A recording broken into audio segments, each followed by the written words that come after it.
Howdy ho, folks. Howdy ho. Howdy ho, America and points beyond. Who has power and what are they doing with it? Politics is not a natural act. That's right. That's right. I must admit, I never heard that one from you, John. There's so many feisty fighters against the greedheads and boneheads. So grab a libation, join the conversation. It's the personal side of politics, and it is surprisingly tasty. Of your own tastiness, we're back with another Hightower Lowdown Happy Hour right here at the Chat and Chew Cafe, otherwise known as my kitchen. So grab your own libation, pull up a chair at our table, and join the conversation here. I've got my own. I've got the Torpedo, not just IPA, but extra IPA. From the Sierra Nevada brewery out in Chico, California. Wonderful place, wonderful town, great folks, great community. But the torpedo refers to the fact that we're going to torpedo tonight a corporate-wide ripoff of American consumer rights, but more importantly, democratic rights. Our goal tonight is nothing less than to enlist you in a grassroots campaign to fix what needs fixing, namely the corporate conspiracy, corporate-wide conspiracy, not just one corporation or one industry, but a corporate-wide conspiracy in our country that is built over the last few decades to outlaw you and me from fixing our own gizmos. Yeah, you're not allowed to fix things. So here's what we're talking about right here. Toaster. A number of you have commented on it because it's usually sitting right back over here in my counter, my little tiny toaster. Simple device, and that one's fairly easy to fix, actually. But now there are toasters that have computer chips in them. And because they have computer chips, you're not allowed to touch them according to the warranties and according to the corporations that make these things. Also, the cell phones that you and I live by and on, oh my God, do not pretend that you could possibly go inside those things. And even if you were allowed to, how would you know how to find your way through the thing? Because they don't publish the wiring information, the basic information of how you might fix it. So pull up a chair. Tell us your own sagas tonight. Deanna Zant is with us as always tonight in glowing red to take your order and plug you in to our conversation. So if you've got a comment you want to make, an insight you have, perhaps a story you want to tell us, maybe something funny, we would be happy to hear that as well. So join us, and we've got three dynamic champions of America's fast-growing right to repair movement in America. And let's kick it off right at the start here with a fellow named Nathan Proctor out of the Boston area of Massachusetts. And I have to say Boston area of Massachusetts because there is a Boston, Texas. You might not have known that, Nathan, but probably you don't care. But nonetheless, there it is. But Nathan is the National Campaign Director of the Right to Repair movement for the U.S. PIRG, the U.S. Public Interest Research Group, which is a fantastic advocacy organization that has been around for 40 or 50 years now, championing the rights of regular people against the corporate powers in our country. Nathan, we're talking about this right to repair. And I hold up a toaster, but I could also hold up a tractor, or Then work it out, or any sort of device. Tell me, how widespread is it? What does this amount to? Why should anybody care about the right to repair movement? I mean, let's just take a step back. You know, I often start my story with this fact because it's so arresting to me. Americans dispose of 416,000 cell phones every single day. We buy these $800,000, supercomputers, I like to. I'm a Star Trek fan, so one of the things that they have like 7 devices on Star Trek to do what one smartphone does, and then we treat them as if they're essentially disposable. I mean, that's just absurd. And it turns out that the manufacturers of cell phones use all manner of schemes to get people to not be able to keep using the phones that they already have and to push you to get an upgrade. And one of the ways that they do that is restricting access to repair. And then, of course, you take a step back from that and you realize, well, it's not just cell phones. It's everything from tablets to toasters, yes, to tractors, and even medical devices like ventilators. There was a story that came out today in Axios, and I encourage people to I tweeted about it. You can find the quote from it. There was a medical surgical device manufacturer which remote shut down the medical surgical robot in the middle of a procedure because there was a dispute about the maintenance contract. So this is an issue about the environment, about consumer rights, about But I like that you framed it around democracy, because it's like, do we own things? Like, do we get to make some decision about how we use stuff, or are we just going to allow companies to dictate the terms about how we use products we already own? And that is the core of this fight, because they're redefining ownership. You might own a cell phone, you might own a tractor or whatever, but they say you don't own the software that is in it. We own that. And therefore, only we can touch that software. You must not be allowed to touch it because we charge you for touching that software if it goes hooey. And it often does it not?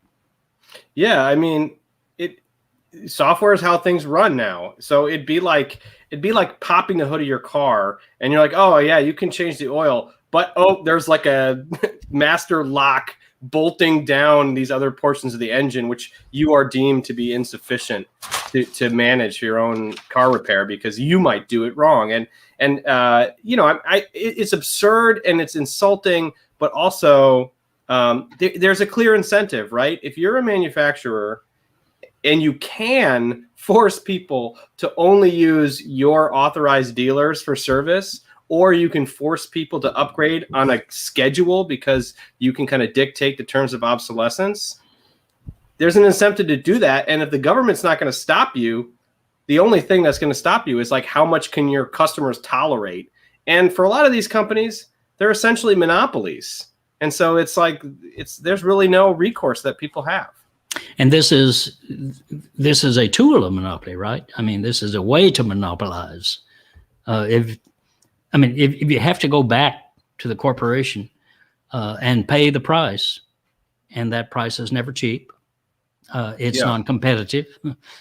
It's a thing that's been around in monopoly law for a while called tying, where if you sell somebody something and then you kind of sneakily use that to force them to buy something else to some other service, that's seen as a monopoly concern. And but yet, basically, no one's been stopping these companies from doing that. So they're doing it in everything. I heard a story about how somebody had a simple repair, like a thermostat went out in their refrigerator. And to change the part, you needed some proprietary software pairing tool. I mean, this is like a simple part in a fridge. These things break all the time, but they're software locked so that you have to call the manufacturer branded authorized person, and they charge $170 to punch in this code so that you can use your fridge again. And as we know, they're designed to fail over a very short period. Cell phones, 2 years, maybe, et cetera. And then you got to go to them to get a repair or buy a new one. And they say, well, you just toss it, throw it out in the trash, throw it away. But as the environmental movement has been teaching us for years and years and years, there is no away, is there? So talk a little bit, Nathan, about that, about the environmental impact of this throwaway society. Yeah, I mean, I think when you want to talk about the environment, you actually have to talk about both the waste problem, but also like the new manufacturing problem. Like they don't just make iPhones out of, hopes and good dreams, right? They have to mine rare earth materials, and they have to get cobalt and lithium, and there's conflict minerals, and there's like a lake that's radioactive and like basically acid in Mongolia as a result of people mining rare earth metals that are necessary for smartphones. And so there's literally like a lake of radioactive death somewhere so that we can have disposable phones, right?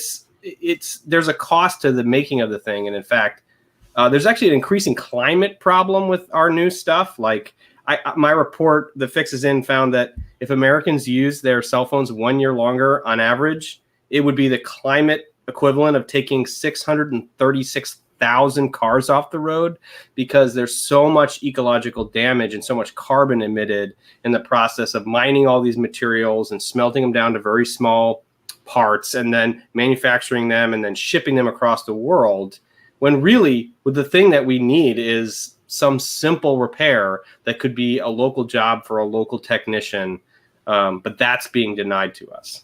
But let's go to the essence of the manufacturers, the corporate interests argument, which is that we're making cheap products, so people can afford them. That's a goal. See, we're altruistic. Cheap products. How cheap is it? I mean, you can get a vacuum cleaner for $5, which I think is really pretty shocking. But you definitely shouldn't.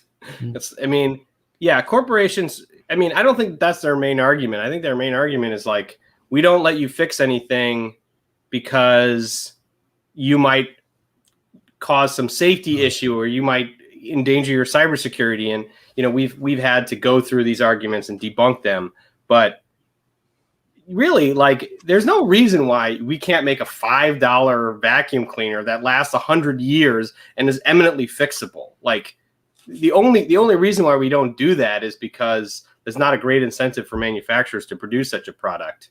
But we could be making products that last a super long time. We don't have to make stuff it's not just that it's cheap, it's that it's not made to last. They make it so it doesn't last.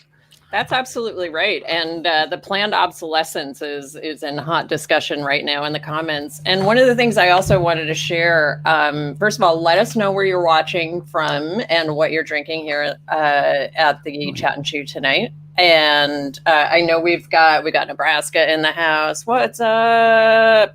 We've got California, we got Wisconsin, we've got New York, we've got Massachusetts. Where are you? But when we were getting ready for the show, we asked people on Facebook what kind of horror stories they had about repairing things. And funny you mentioned vacuum cleaner. Because Marilyn Boyden shared with us that she said, I had an issue with my Shark vacuum cleaner. It's not that it was illegal, but any of the repair shops I took it to for a good cleaning said they didn't have a manual for my model, nor could they get one. So anything they did would leave them liable for damages. I like the vacuum, but not the company. Well, let's go to a bigger products. Let's talk to Walter Schweitzer. Walter is a rancher farmer out in Montana. He's president of the Montana Farmers Union out there. And Walter, as I understand it, you've had your own tractor experience. Well, Farmers Union has been advocating for the right to repair for years. And but last haying season, it became personal. I was haying. My tractor was hooked up to the baler, and you'd be going along, and it would just randomly shut down. And I kind of did the easy troubleshooting you could do, which is check my fuel filter, check fuel lines, see if there was any leaks, because it seemed like a fuel problem, but I just couldn't identify the problem. So then, they're forecasting rain tomorrow. And I've got a whole bunch of hay down, and I need to get it baled. And so I called my equipment dealer, and this problem isn't with our dealers; it's with the manufacturer. Right. And I asked, I said, hey, I can't figure out what my problem is. Can I borrow the diagnostic repair and software so that I can figure out the problem? No. I said, okay, well, can I rent it? No. Well, how about if I just bought it then? Because I need to get my tractor going, and they were too busy. They couldn't even get out there until next week. And no, we can't do that. And so I pulled out a 40-year-old tractor and hooked it up to the baler and parked what's new to me tractor. It was about 10 years old, but I had to park it. And the dealer came out the next week and brought it into their dealership, and it took them about a month because they had to have it trigger to identify the error. So they had a tech running that tractor around the parking lot until it triggered the fault. How crazy is this? If I could have had that software hooked up to my tractor out baling, then I would know right away, hey, this is the problem. And, I probably would have still had the dealership and their tech come out and replace the part, but we would have gotten my tractor up and running right away. Instead, I didn't have it for a month. Farming is stressful. Right. And many of you know that we have the highest suicide rate of any demographic in the nation. We have a higher suicide rate than the veterans. And, it's the weather is stressful, but, when you're being held, and I like how Nathan and the lawyers, they would like to use this euphemism of tying together. No, I call it holding me hostage so that I can't even repair my own equipment. Farmers and ranchers, we're an independent bunch. And, if we have a problem, we tend to fix it ourselves. And to be denied the right to repair your own tractor, some of us paid $300,000-$400,000 for that tractor. That's just wrong. Well, no matter what it costs, I go back. My Uncle Ernest and Aunt Eula were farmers up in Northeast Texas, and they fixed everything. My Uncle Ernest had a little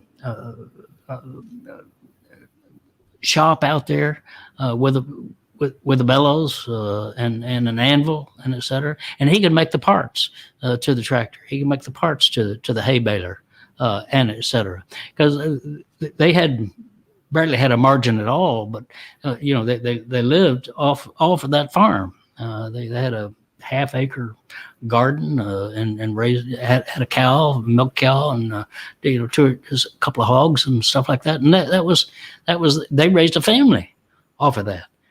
And so they had a saying that I understand really came out of the Navy, and it is use it up, wear it out, make it do without. That's the attitude of farmers, and that's America. Well, I think it's humanity, really, not just America, because it is the human spirit that we can patch things together if we need to make a go of it, and that's what's being denied here. That's what they're stealing, the human aspect, the human potential. Under legalities about corporate laws and patents and et cetera, which is just as you ranchers out in Montana probably say, bovine excrement is what it really comes down to, because they're just trying to make money for themselves and for their shareholders at the expense of everybody else who is out there just trying to make a go of it. And a lot of us, we fix our equipment out of necessity. Right. We're hours away from a dealer or spare parts anymore. Yeah. And I have a junk pile out in our back 40 that I go to often and rob a part off of it and make that part work. And it's almost rewarding when you do that. It's almost rewarding when you do that, when you are able to go to your junk pile, pull a part off of it, and put it back to use. And it's also kind of rewarding to troubleshoot a problem and fix it. That is How the best part of, frustrating. yeah, How frustrating. When it's you the best can't part of the eat 'em. work. When you Yep. can get in there and you can put your hands in the guts of things and make things work. And that's what we had Molly Smith just commented and say also, what's this doing to the kids who are no longer spending time tinkering? Oh, You know, I grew up in a family of tinkerers, so I ended up continuing to tinker, and this stuff has saved me a lot of money, but also made me understand what I'm actually working on. So that's pretty huge. absolutely. And and by the way, I failed to call out the libations that we're enjoying. And Walter, you've got something special because it's right down the road from you, right? Yeah, that's right. It's pig's ass, and it's a porter, and it's brewed by Harvest Moon at my little community. It's about 20 miles away, and it's a really good dark stout beer. Pig's ass porter. Pig's ass. Okay, all right. Pig's I want a ass case porter. of that. Could you send a case of that to me? Yeah, I'll talk to them. I bet you they'd be more than happy to Put do it on that. a mule train and send it on down here. Nathan, you've had something good too. What are you drinking there? Oh, I'm here with Boom Sauce from Lord Hobo. Boom sauce. Boom Sauce. Here comes the boom. It's a brewery down the road from me in Woburn, Mass. Not Woburn. Come on, Woburn. Woburn. Right. Yeah, you got to say it right. Practice our Massachusetts. Yeah, it's a double IPA. It hits pretty hard, so I better not drink it too fast here. Okay. I'm also eating a little bit of beef jerky from High Country. They make this beef jerky up at Lincoln, Montana, Okay. and it tastes good with a nice pig's ass beer. There you go. Jerky and pig's ass beer. Okay. All right. Moving right along with the important discussion here. Let's go to Willie. Hey, Hightower, how are you? Well, I'm doing better being with you because you've been a champion on this right to repair issue for, I guess, all of your life and beyond. Tell us about your grandfather. My grandfather was Theo Brown, and he was on the board of directors of John Deere for 30 years. He ran their research and development arm of John Deere, and the first few patents he had of the 158 total, the first few were on the manure spreader. Manure spreader. The manure spreader, that's right. How many? He had patents on them. Oh, here it is. Look at this. Yeah. How many patents did he have? 158 patents. But on the manure spreader. 158 total patents, 34 on the manure spreader. There it is. Look at that. The John Deere manure spreader. I love this. But before you move along, and I want to hear mostly from you, but there's a great story of this guy in Vermont.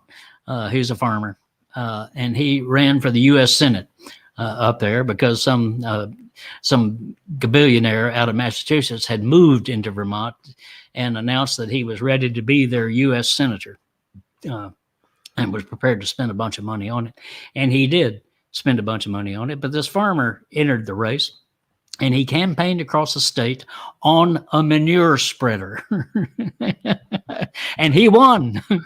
The farmer won, defeated the billionaire out of Massachusetts. Anyway, back to your story. Let's talk about what your grandfather did, because he did more than just the inventing of the stuff. He actually made the fight.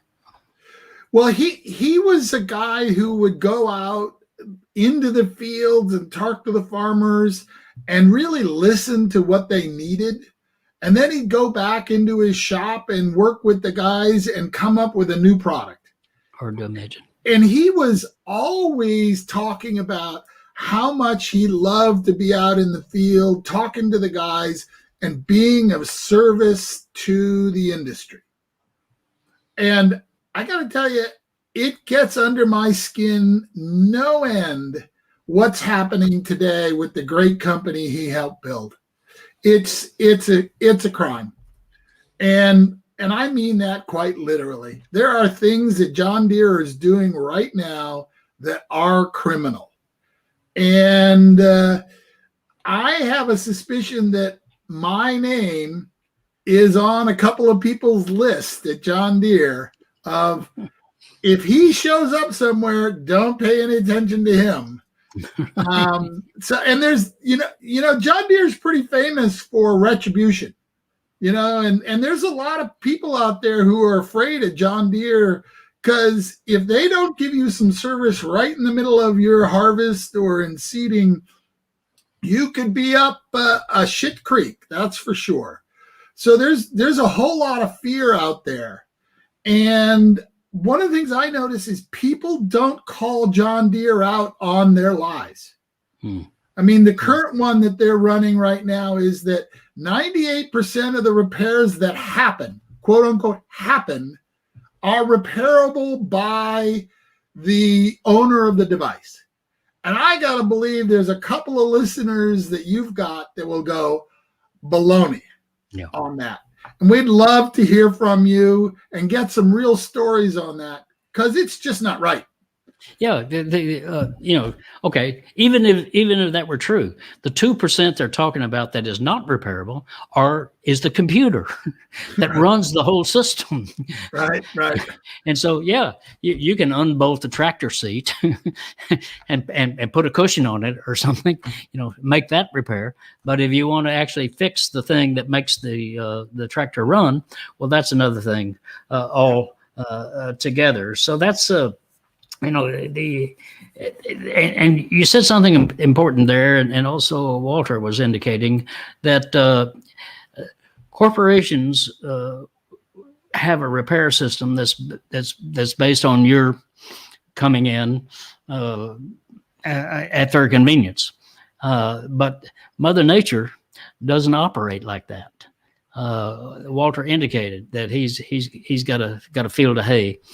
Rain's coming tomorrow. He's got to bale it today. If he doesn't bale it, he's going to lose that hay. And so this is an invasion of our right to control our own lives, basically. And that's what we're wanting people to rally around here today. Join us in this fight, and we've got a number of different locations, websites, and et cetera, that we're going to direct you to.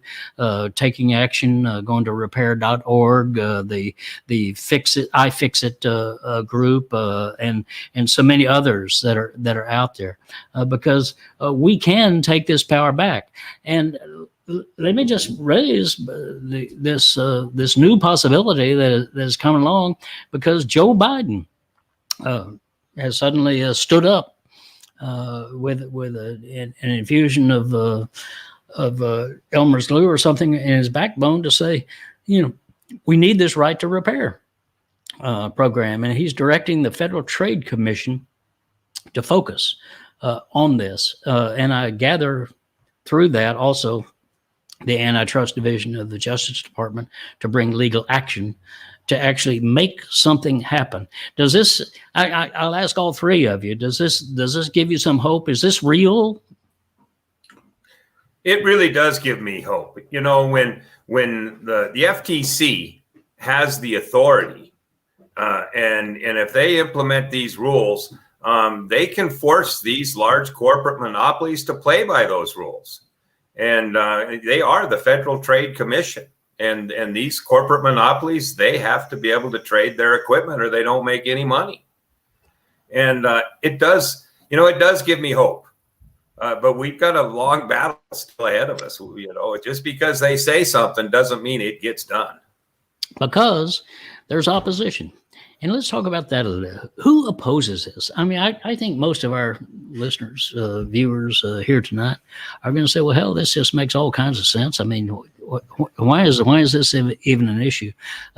I mean, obviously, the Apples, and by the way, the guy who was the co-founder of Apple, Stephen Wozniak, I hope I'm saying his name right, Stephen Wozniak, he says, we would not have had Apple had not I grown up in a very open technology world. It's time to recognize the right to repair more freely. companies inhibit the right to repair because it gives companies power, control over everything. It's time to start doing things right. I was not restricted from anything that kept me from building that original computer, the Apple computer, and showing the world that the future of personal computers is going to be a keyboard and a TV. That all came from being able to repair things and modify them and tap them. That's exactly what Deanna was talking about earlier, right? She grew up in a family of tinkerers, right, and she got curious, and she became a love of technology. Now she's working in technology really as a profession, and that's just how things work. And what Wozniak is saying is, if we restricted people, if we were restricted then like Apple's restricting people now, we could never have built Apple. And to me, that's, I think we're at a crisis moment. We either have a country where people have, the ability to control the future for themselves. They have agency. They have some that we have democracy in our technology, or we've got a country where the only control goes to, the king of the mountain. And if that's Apple, or if that's John Deere, if that's some other company, and maybe it switches, maybe some company, takes them over and, does them dirty or whatever, then we'll have to deal with that new monopoly, and they'll try to lock everybody out of competing with them. And that's bad for innovation. It's bad for the environment. It's bad for consumers. And it ultimately, it hurts the fabric of, our ethic in America, which is people should be able to do things. Yes. I think that's really important. Let me jump in here, Hightower. Go ahead. One of the things I want to say is, this is a good start, but we've got a whole lot of work to do. And you can't just say, oh, great, we've got an executive order on this, everything's going to be fine. About the only thing I can say that the executive order does in my mind is it's the starting gun for the race. Opens the door, yeah. Yeah, opens the door. So and by the way, I'm gangbusters on this and very excited about what's happened. But I also know that unless each and every one of us goes out, and if it's just talk to a dealer or you're somebody, and just say, this right to repair thing makes sense. It's like, this is what we should be doing. And then listen to why they're saying no, and then go, well, I disagree with you, but let's get this figured out. Yeah. And by the way, it's not, speaking of dealer, talk to your dealer. I think that's a very good thing. We should talk to the dealers of these products. But it's not just tractors. I mean, you're going down to get your new cell phone because your 2 years cell phone is expired. But you could talk to those people too, not the clerk who's handling your transaction there. But to speak to the supervisor and say, let's go to the chief here and talk about these things. So I agree with you that this is an opening of the door, and we the people have got to rush through. That.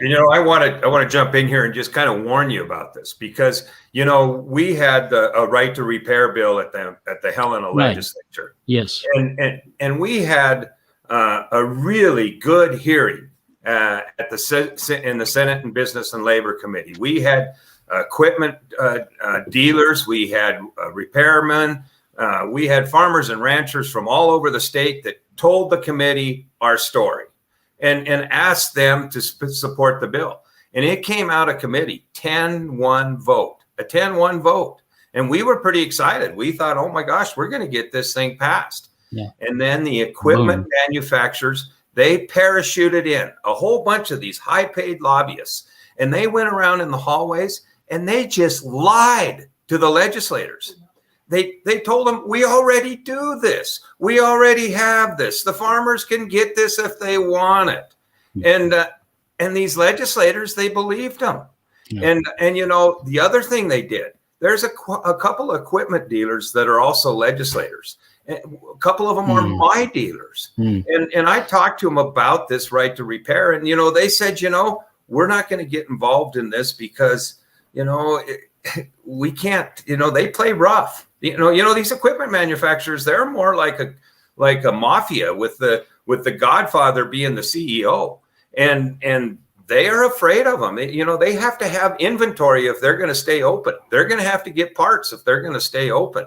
They can't stand the retribution. So they were going to stay out of it, not say anything, be neutral. And then the manufacturers' lobbyists showed up. They got some phone calls from the manufacturers. And these same dealers, friends of mine for decades, got up and testified against the bill. There you go. And well, we're going to have to be ready for this when we're talking about the rules that need to be made, because they're going to bring in these high-paid lobbyists, and they're going to lie to the commission. They're going to tell them we're going to do this. They even signed a letter in California several years ago that said they would do this. And that's all we did is we made our bill just exactly mirror the letter they signed and said they would do by January 1, 2021. Well, it went by and they had done nothing. Well, as you know, Walter, they write their arguments on the back of a check to those legislators and those members of Congress, and that's part of the larger fight that we're in. But I think you're onto something big, and let me move into the positive aspect of this, which is an enormous coalition is possible here. This is not a left-wing, right-wing issue at all. This is a fundamental issue of our democratic rights, of just our basic common sense judgment of who has power and how they use it against us, and whether we could take that power back for ourselves. So talk a little bit about this potential for a movement coalition that will be a winning coalition. Well, I'll jump in here. In agriculture, there has been, kind of a this side and a that side on agriculture. Right. But boy, anytime I talk to any producer in agriculture, over in a corner, mind you, where nobody else can hear, if I start talking about right to repair, they'll tell me a story or they'll say whatever. It is unanimous that this is an issue for them and that it's costing a lot of money. Right. And the thing that's interesting to me is, well, why is this just coming up right now? Well, basically, 2015 was when all of this computerized tractors came into being. And it takes a while for fleets on the producers, for their fleets to turn over. And they're now starting to see the bills on the repair piling up. And I'm guessing that they may be about a third of the way through the new equipment. So a third of their equipment that they have in their fleet is new with all the computer fangled stuff. And 2/3, maybe not, maybe half. But they're now starting to see the writing on the wall. A lot of people will say, oh, well, they could just go down the street and buy somebody else's, buy red if you're green, or green if you're red, or maybe some people will go over to yellow. But that's not true, because you own the thing for 20 years. Right. And if you own it for 20 years and you are tied to that organization through software, you are screwed. And if you look at John Deere stock, sorry, Deanna, I'm going to just jump. No, go ahead. John Deere stock, its value is way overpriced. Yes. And it's because John Deere has projected that their profits are going to grow 30% every year for the next 3 years. 30%. 30%. Could you imagine if you were a farmer? Yeah. 30% profit.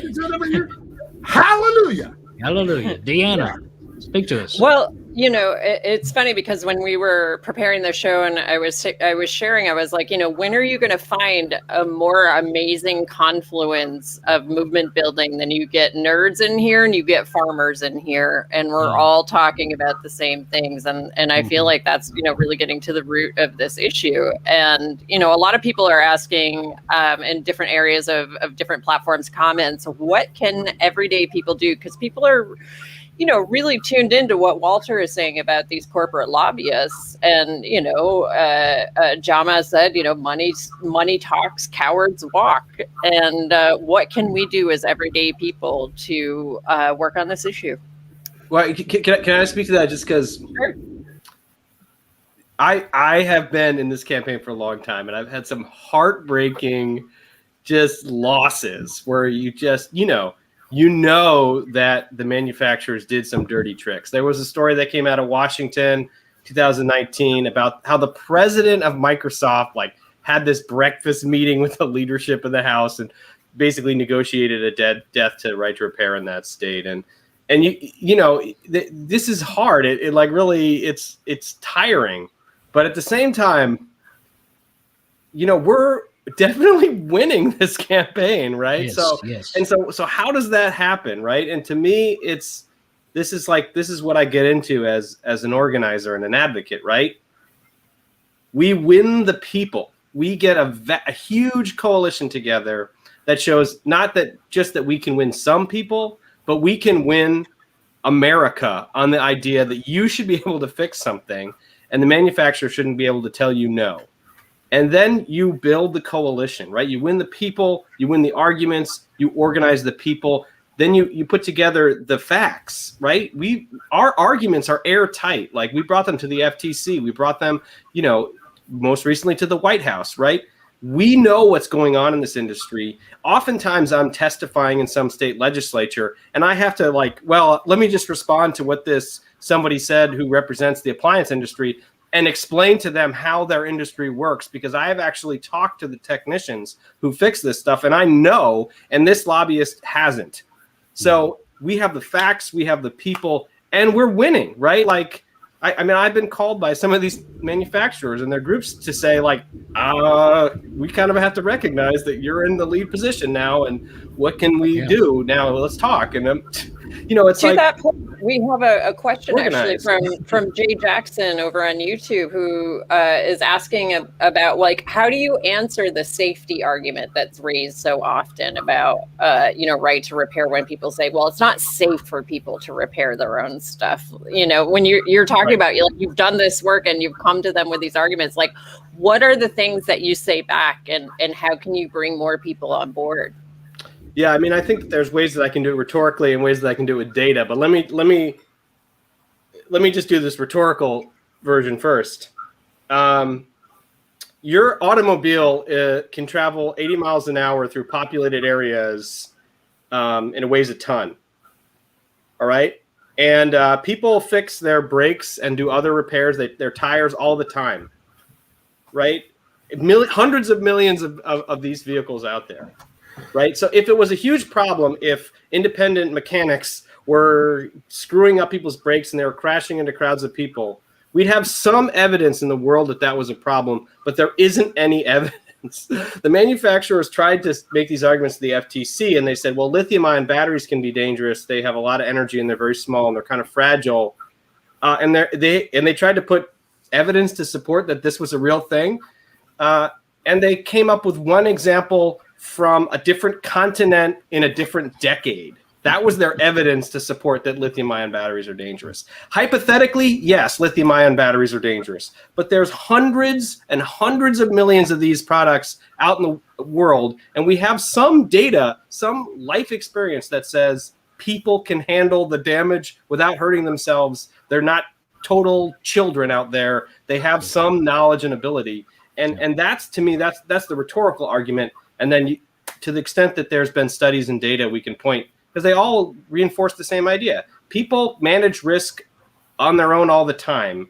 If I buy a knife from Cutco, they don't have to license a vegetable slicer to sit in my living room because I could take off a finger chopping onions, right? I can figure it out. I can manage my own risk.